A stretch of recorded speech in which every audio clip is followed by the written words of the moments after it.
Bonjour tout le monde et bienvenue à la session pour la nouvelle capteur météorologique de Pasco.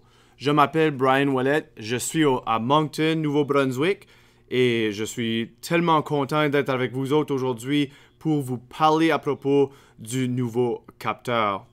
Alors on va commencer un petit peu à propos du capteur lui-même. Alors en commencement, tu peux voir dans la photo le devant du capteur. Premièrement, tu vois, il y a 3 lumières pour indiquer la batterie numéro 1, le GPS, et aussi pour démontrer la connexion avec la Bluetooth pour ton laptop ou ton téléphone ou tablette. Alors, depuis ton enfant, tu peux voir pour l'allumer. Et alors, on va continuer pour le dessous. On peut voir ici la vue du dessous. On peut voir, c'est pour le trépied ici. Le trou en bas, c'est pour mettre l'adapteur. Alors, on a un adapteur avec notre nouveau capteur météorologique. Alors ici, c'est pour mettre sur le trépied, tu peux voir que lorsqu'on met le capteur météorologique sur la pièce, ça devient que ça peut tourner sans friction. Alors, c'est fantastique lorsque tu veux prendre la direction du vent. Alors, on continue sur l'arrière du capteur. Tu peux voir numéro 1 pour le brancher pour l'allumer. On peut voir que c'est caché ici en arrière du capteur. C'est difficile à voir sur la caméra, mais tu peux voir sur la photo que lorsqu'on enlève la protection ici, on peut télécharger avec USB. Aussi, tu peux voir le trou, le petit trou qu'on a ici. Ceci, tu vois, c'est bien sûr, c'est bien pour la girouette, l'accessoire de le capteur météorologique. Alors, ça visse juste à l'arrière et on a attaché notre accessoire. Comme j'ai dit, on a l'accessoire de la girouette aussi. Le capteur vient avec 17, c'est bien ça, 17 différents capteurs installés déjà dans le capteur. Alors, ce n'est pas seulement juste un capteur, ça vient avec 17 différents capteurs déjà dans le mécanisme. Et bien, plus de ça, on a aussi le système de localisation, le GPS, qui peut te dire votre location. Et bien sûr, on a le mode d'enregistrement interne dans le capteur météo de Pasco. Alors, voici, on peut voir la structure et on va continuer avec un petit peu plus à propos. Alors, pour connecter le capteur avec SparkView, c'est tellement facile. Numéro 1, tu as seulement à peser pour allumer le capteur. Et tu vas voir, je sais que c'est difficile avec la caméra, mais tu vas voir lorsque je pèse le piton pour l'allumer, les 3 lumières vont commencer à clignoter. Alors, je vais au SparkView pour vous montrer. Lorsqu'on regarde ici, dans SparkView, on a seulement à peser sur notre connexion Bluetooth. Lorsqu'on pèse sur la connexion, tu peux voir déjà que le capteur météo a déjà arrivé et j'ai seulement à peser dessus et ça nous donne la connexion déjà. On peut voir la batterie ici, ça nous démontre. Et je vais parler un petit peu ici à l'instant à propos de les autres boutons qu'on peut voir. Ici, c'est pour télécharger les données qu'on a capturées avec le téléchargeur interne. Alors, ceci, ça veut dire que je veux prendre de l'information sans fil. On parle de ça un petit peu plus tard. Alors, je pèse sur Fini et on va voir, comme j'ai dit tout à l'heure, 17 différents capteurs et ça nous montre ceci dans SparkView. Alors, si on peut voir, on peut prendre la température, l'humidité et beaucoup plus d'affaires différentes avec le capteur. C'est vraiment intéressant et on peut voir qu'il y a beaucoup de choses qui fonctionnent avec ceci. Alors, avant que je continue, je sais qu'on est dedans tout de suite, dedans mon office et c'est difficile à voir des valeurs parce que, numéro 1, on peut voir il n'y a pas de vent. Aussi, ça nous donne vraiment l'humidité, oui, la pression. Mais c'est important de savoir dehors. Parce que tu peux voir ici, on n'a pas d'informations pour la longitude, latitude, parce que le GPS, c'est difficile à fonctionner dans mon office, notre bâtisse en métal et de béton. Alors, j'ai pris d'informations dehors. Je montre cette vidéo pour vous démontrer comment ça fonctionne dehors. Alors, on regarde et on retourne.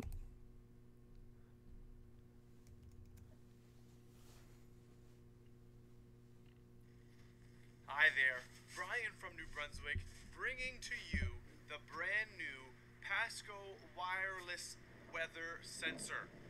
This sensor is jam-packed with a bunch of very different sensors that you can, when you're out in the field, test and compare. You can see here that I've added the accessory of the weather vane fin to give me the direction. Ah, c'est vrai, c'est l'anglais, la vidéo. On va changer de vidéo tellement. Je m'excuse.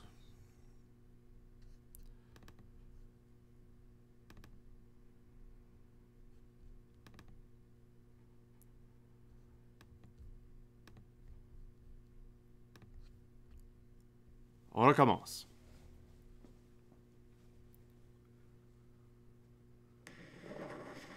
Bonjour tout le monde, c'est Brian du Nouveau-Brunswick et j'ai le nouveau capteur météo de Pasco. Wow, je te dis qu'il y a beaucoup de capteurs dedans. Celui-ci, pas seulement pour la météo, ça vient aussi avec la humidité, ça démontre la direction du vent et encore plus. Tu peux voir que j'ai mis l'accessoire ici pour montrer la direction du vent.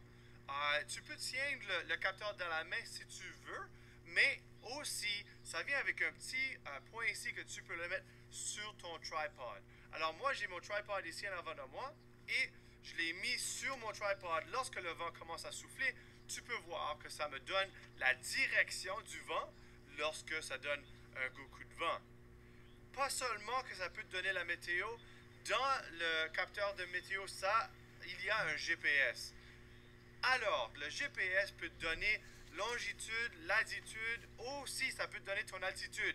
Magnifique, c'est assez proche et précis que j'ai fait la comparaison de la météo de l'aéroport qui est seulement 5 km de mon endroit à l'instant et c'est, je te dis, au 10e du niveau. C'est assez proche et assez précis que je te dirais même que c'est exact.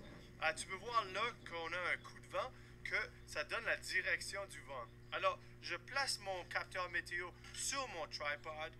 Je te dis que à l'instant, je suis connecté via Wi-Fi. Le capteur météo te donne l'option de connecter via Wi-Fi ou Bluetooth si tu veux. Moi, je suis connecté à Wi-Fi intégré dedans le capteur météo et je te dirais qu'on est à peu près 50 pieds entre mon laptop et le capteur. Alors, c'est une bonne distance. Plus tard, je fais un test pour démontrer la distance le plus loin qu'on peut aller avant qu'on perd la connexion entre les deux. Alors, on retourne dedans pour faire l'analyse de nos données qu'on prend tout de suite. Alors, c'est bien ça. On peut voir que le capteur dehors fonctionne tellement bien. Alors, je retourne à SparkView. On veut regarder un couple de données que j'ai pris avec le capteur dehors. Alors, on y va avec ceci.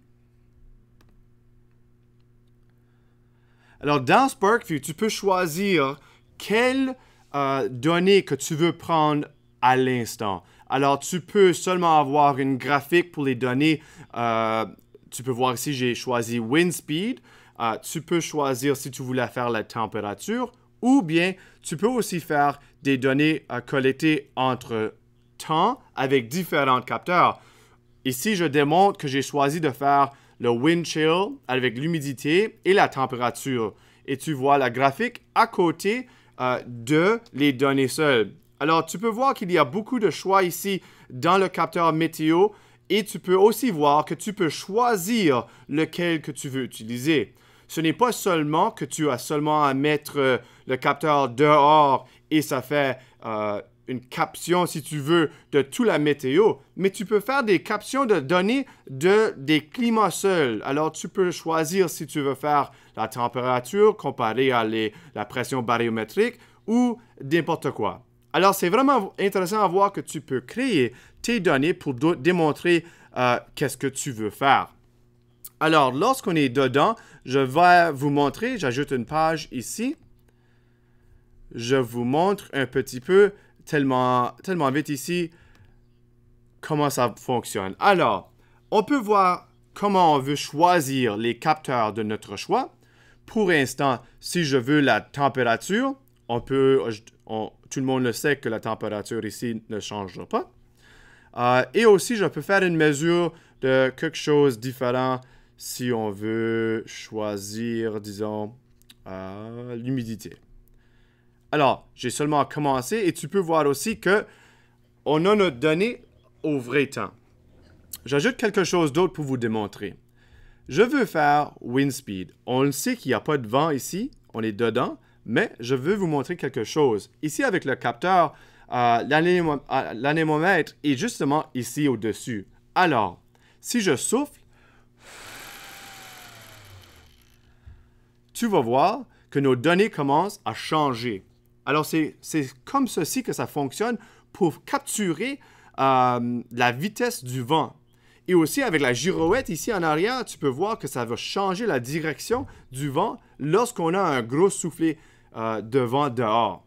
Alors, ce n'est pas seulement que je voulais vous démontrer ceci, mais il y a des différentes méthodes qu'on peut capturer des données avec le capteur météo. Alors, j'ai une autre vidéo pour vous montrer lorsqu'on est dehors pour faire une capturer des données dehors. Et on retourne ici pour parler un petit peu plus à propos de les données qu'on peut prendre avec le capteur.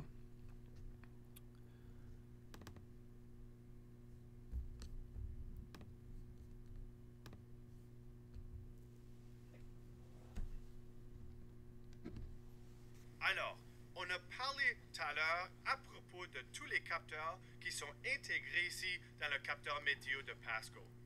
C'est important là de parler à propos de la collection de données qu'on peut faire. De mon opinion, on a trois méthodes qu'on peut utiliser.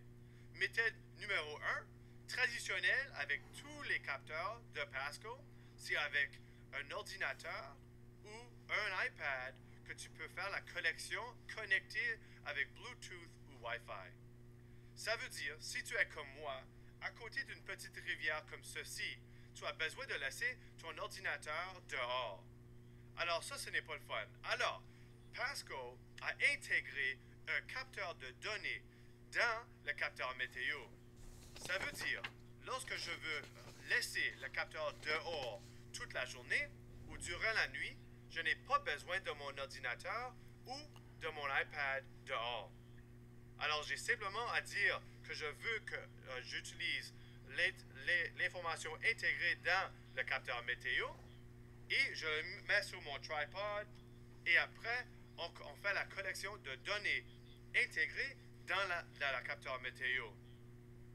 La troisième méthode, si on veut l'utiliser, c'est la méthode manuelle.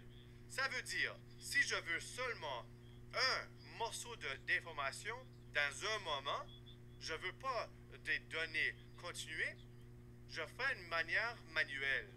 Alors, je mets mon capteur météo ici sur mon tripod et en utilisant l'application SparkView, j'ai seulement à dire que je veux prendre des données manuellement. Alors, ici sur le terrain, je vais prendre 3 différentes locations pour démontrer comment faire prendre des données manuellement. C'est aussi important de dire qu'avec le capteur météo de Pasco, avec le GPS intégré, on peut voir sur une map avec les satellites notre location et faire comparer les 3 locations que je vais faire ici aujourd'hui. Alors, n'importe où, n'importe quand, je peux prendre des données manuellement et aussi les voir sur satellite, ma position. Alors, j'y vais, je prends mes 3 locations ici sur le terrain et on rentre dedans pour voir comment on peut les regarder sur la map GPS et comparer nos données. Alors, On y va. Je sais qu'on est excité. On est excité à propos de la map avec le GPS. Alors je rentre dans SparkView pour vous montrer. L'addition du système de position ici dans le capteur, c'est fantastique. Parce que, je te le dis, avec des élèves, si vous avez des élèves, ou si tu es seulement quelqu'un qui veut faire de la caption des données, de la météo, des climats, tu peux voir les locations que tu as pris vos données. Et si tu fais des captions de données manuelles sur beaucoup de temps, tu peux comparer ces données. Alors, on y va voir rapidement avec ceci que je suis dedans. J'ajoute une autre page et je choisis ici. On peut voir, je pointe seulement sur la map avec la location GPS. Et ça va nous donner notre vision. Alors, j'ai juste à choisir notre mesure. On va dire température, pour exemple. Et tu peux voir, j'ai seulement à rentrer plus proche pour voir toutes les données que j'ai prises dans cette session. Alors, il y a beaucoup de données et mon ordinateur fait beaucoup de choses à l'instant, alors ça peut prendre un petit peu de temps. Tu peux voir que lorsqu'on fait, on prend nos données dans une location. Là, on est dans l'océan.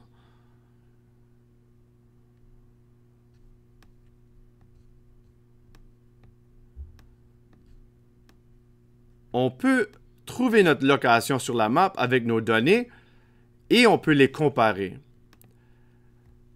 Tu vois ici, je peux continuer à rentrer. On va faire un petit zoom. On peut voir que je suis bien au Nouveau-Brunswick, que je ne contiens pas des menteries. Ici, on peut comparer à cette heure longitude, latitude, et tu peux voir ici, durant cette session, la température était à -2. Oui, il faisait froid. Alors, ça a commencé à réchauffer un petit peu cette semaine. Finalement, on n'a plus l'hiver. Alors, je continue. Alors, tu peux voir comment ça fonctionne. C'est seulement le but ici que je te montre que lorsque tes élèves ont pris des données, disons que s'ils sont dans la cour à l'école ou disons qu'ils sont à la maison ou tu veux prendre des données dans un parc et tu veux que les élèves comparent les données que tu as prises durant la fin de semaine, c'est ton choix. Tu peux bien voir qu'en utilisant une map topographique ici par satellite, tu peux prendre les données et tu peux les comparer. Alors, ceci, c'est une addition fantastique que tu ne peux pas trouver à nulle part d'autre. Et ça devient un différent niveau à cette heure. Le capteur n'est pas seulement quelque chose pour capturer des valeurs. Ce n'est pas seulement quelque chose pour te dire des valeurs. Tu peux à cette heure faire une comparaison. Tu peux regarder les valeurs sur une place location et ça te donne l'information que tu veux pour comparer.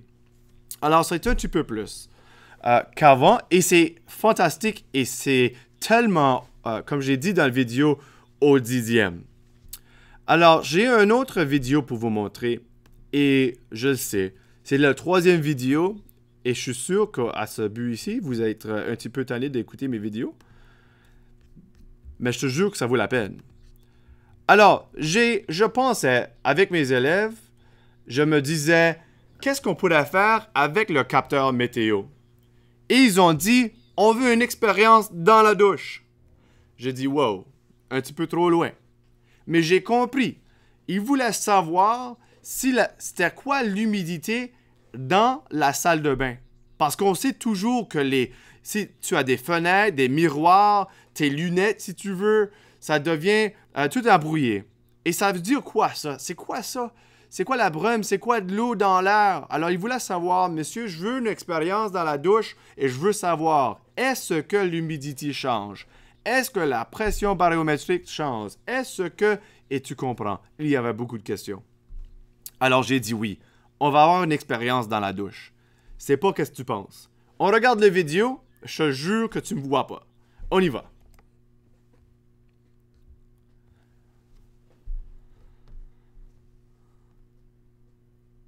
Alors, c'était une blague, on n'est pas vraiment dans la douche.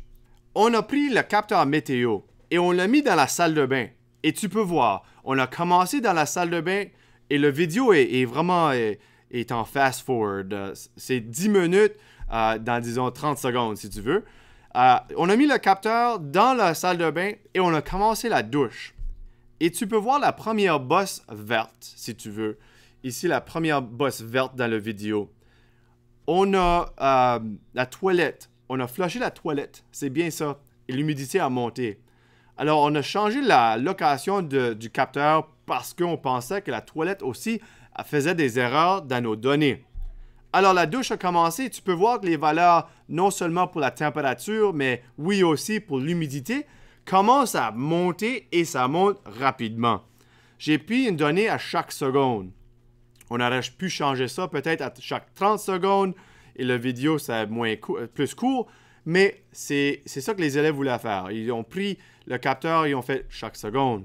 Tu peux voir à cette heure qu'on arrive à un point maximum. Est-ce qu'on pourrait recevoir plus d'humidité? Est-ce qu'il y a un maximum d'humidité dans la salle de bain? Tu peux voir que le capteur prend l'information assez parfaite et exacte qu'on peut faire les comparaisons. Moi, j'ai choisi de faire 2 graphiques au lieu de prendre 2 données. Si je veux, on peut à cette heure utiliser les tables. On n'a pas besoin de le refaire si on ne veut pas. On peut voir les données dans 2 tables aussi. Alors, il y a aussi un point que les élèves ont demandé. Est-ce que c'est rapide quand l'humidité pour sortir de la salle de bain? Et aussi, on avait un autre élève qui se pensait un petit peu plus intelligent. Et lui a dit, ma mère me dit toujours d'ouvrir la fenêtre pour garder les miroirs sans brume. Et moi, j'ai dit, assieds-toi. Alors, on est arrivé au maximum avec l'humidité dans la salle de bain. Tu peux voir ici, comme 95% d'humidité, il faisait chaud. Alors, il y a un but. Alors, on a dit, est-ce que la fenêtre va changer nos données? Alors, je te donne 2 secondes et tu vas voir si ça change.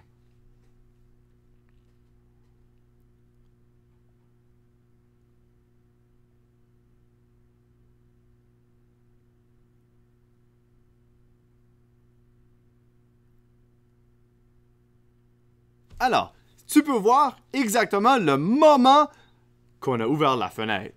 La fenêtre est ouverte, la porte est ouverte. Wow! Ça change les données. C'est exactement le processus et l'activité que les élèves voulaient voir. Est-ce que l'humidité change dans la salle de bain? Alors, je ferme ceci et on retourne au SparkView.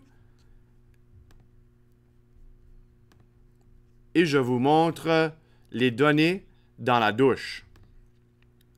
Et tout le monde pensait qu'on allait rentrer dans la douche ensemble. Non, pas aujourd'hui. Alors, tu peux voir aussi, j'ai une table qui démontre les valeurs lorsqu'ils montent pour l'humidité et la température. Aussi, tu peux voir lorsqu'on continue au plus bas, le moment qu'on a ouvert la fenêtre. Alors, c'est facile avec l'application SparkView, aussi avec le capteur météo pour faire des activités dans la classe ou si tu es quelqu'un qui aime capturer la météo des différentes valeurs pour comparer le temps de la saison ou la location dans le village, c'est magnifique. L'accessoire ici du girouette, c'est une addition fantastique parce que je te dis, lorsque je faisais des données seulement avec le capteur dans la main et tu peux voir lorsque le vent souffle et je ne me mets pas dans la bonne direction, j'ai pas des bonnes données parce que c'est pas le vrai coup de vent, si tu veux dire. Alors, avec la girouette sur le capteur, sur le trépied, ça donne des valeurs incroyables. L'autre chose que je voulais vous démontrer, c'est que lorsque tu connectes ton capteur avec ton ordi ou ton iPad ou Android, n'importe qu'est-ce que tu veux connecter avec, tu peux choisir le temps lorsque tu veux faire la collection de données. Alors, je me reconnecte ici. Tu peux voir, je suis là. Je voulais juste vous démontrer les données ici. Alors, tu peux voir, ça s'appelle Remote Logging. Ceci, c'est l'intégrer des données dans le capteur.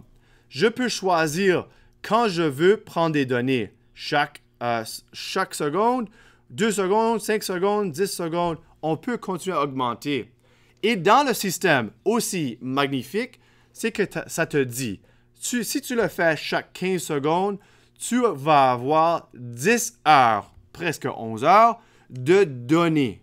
Alors, si tu veux faire toute la nuit, toute la journée, ça veut dire que tu dois augmenter tes valeurs, disons chaque 2 minutes, et on continue. Et tu peux voir ici que ça monte. Alors, on est rendu à 11 heures. Le système va fonctionner pour 11 heures. Et pas seulement qu'on peut changer pour le capteur météo, on peut rentrer et choisir les différentes valeurs de chaque capteur si tu veux. Pas seulement la météo. Tu peux voir à chaque fois que je change, on peut changer les valeurs ici pour le temps qu'on veut faire la caption. Lorsqu'on a choisi la valeur, on paye sur OK et tu peux voir dans le système, ça dit, tu vas commencer à prendre des données tout de suite. Ça veut dire, es-tu prêt? Veux-tu commencer? On dit OK. Et là, on a fini. Là, le capteur ici commence à prendre des données internes. Ça veut dire, si je le bouge comme ça, je fais un autre souffle, ça prend toutes ces données-là. Ça prend toute l'information et ça la garde interne. Tu peux voir aussi, c'est difficile de voir sur la caméra, mais les lumières ici clignotent des couleurs pour me dire que ça commence à captionner des données. Alors, aussi, lorsque tu as fini, je l'arrête et j'ai seulement à me reconnecter au capteur météorologique et pour faire le transfert des valeurs dans le système. Alors ici, on commence. Tu peux voir que ça me demande pour le télécharger. Ici, on veut le télécharger. Oui, je veux garder les données. Et ça commence. Magnifique, simple et en vitesse aussi. Si tu veux envoyer les élèves dehors, si tu veux seulement les donner 10 minutes dans le champ de soccer pour faire des collections, c'est simple. Tu as seulement leur donner le capteur météo, pas besoin d'avoir un téléphone ou un tablet ou l'ordi. Tu peux sortir dehors seulement avec le capteur. Ici, tu vois les données, ça c'est la température. Ça devient tellement fait dans une seconde. On va regarder le vent parce qu'on sait déjà que j'ai fait un gros soufflet. Et tu peux voir le mot soufflet de vent. C'est ça que j'ai fait. Alors voilà le capteur météorologique de Pasco. J'espère bien que vous avez bien aimé cette session aujourd'hui. Je te dis que ça fait 2-3 semaines que je travaille avec le capteur météorologique et c'est fantastique. C'est simple à utiliser, ça fonctionne bien avec différents outils et aussi c'est simple à utiliser pour les élèves avec l'accessoire ou sans l'accessoire. Alors merci beaucoup tout le monde, je m'appelle Brian Ouellette et j'espère de vous revoir une autre fois pour une autre session de Pasco.